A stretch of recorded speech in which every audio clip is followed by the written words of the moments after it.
Здравейте! Времето дойде да поремонтираме малко и таза. Както беше на шорта тази седмица, първата техника, която ще направим е ето тази, с усукването наляво и надясно.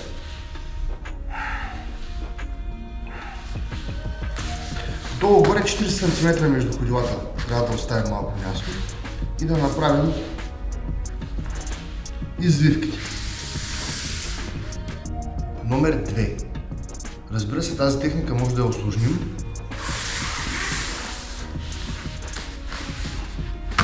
Легнали сме на земята, стъпили сме на ходила, прасеца се опира в задните двуглави.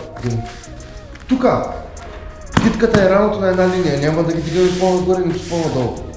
И когато краката отиват надясно, главата отива наляво. Вдишваме. И издишваме обратно по пътя.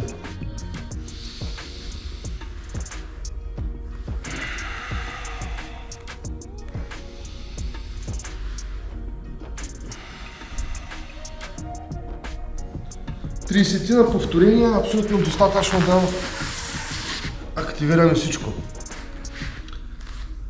Трябва да знаете, че е много важно да имаме компания дишани с усукването. Не само за таза и тазобедрените стави, ами и за гръбнака. И тази техника предната. Продължаваме нататък. Единия крак е свит, единия крак е пред нас, другия крак е зад нас. Гърба е изправен. Първото нещо, което трябва да направим е само да стоим тук. Отворен граден кош, да тежим правилно.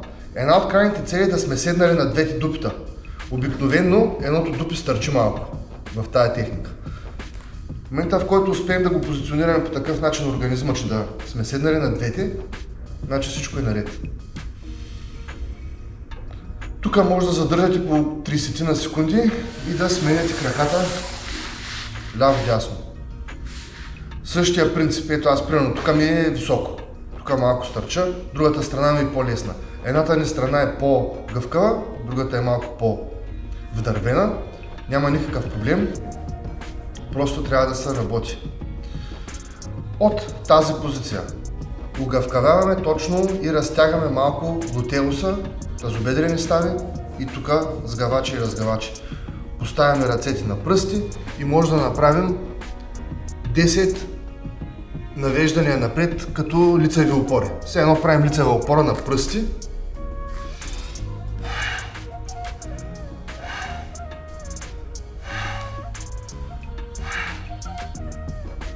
Разбира се, абсолютно същото и в другата посока. Сега, за да спестим малко време, няма да ги правя наляво и надясно. Разбирате на каква е идеята на цялото упражнение. Следващото. Продължаваме да работим в абсолютно същата позиция, само че ще отворим предния крак, 90 градуса имаме на коляното, ще отворим задния крак, 90 градуса имаме на коляното. И сега лягаме върху предното коляно. Предното коляно трябва да дойде на гръдната кост. Лягаме на предното коляно. На лакти сме тук, можем да задържаме отново 30 на секунди. Номер 1. Номер 2. Прибираме задния крак, изпъваме предния крак и лягаме към крака, който е изпънат. Може да легнем на лакет. Тук вече ще разтягаме. Ето този крак и тук се разтяга. Ако е много лесно, може да легнем и на две.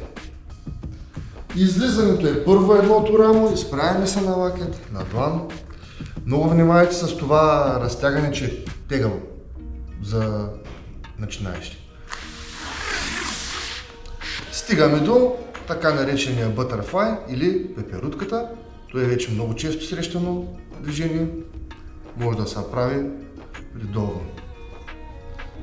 След като го направим динамично, хванали сме с заглезените и лактите лекичко натискат надолу, докато пък са изправени. Опитваме се хем да си спъчим гръдния кош, хем да натиснем гърба сравнително изправен и оказваме някакъв натиск.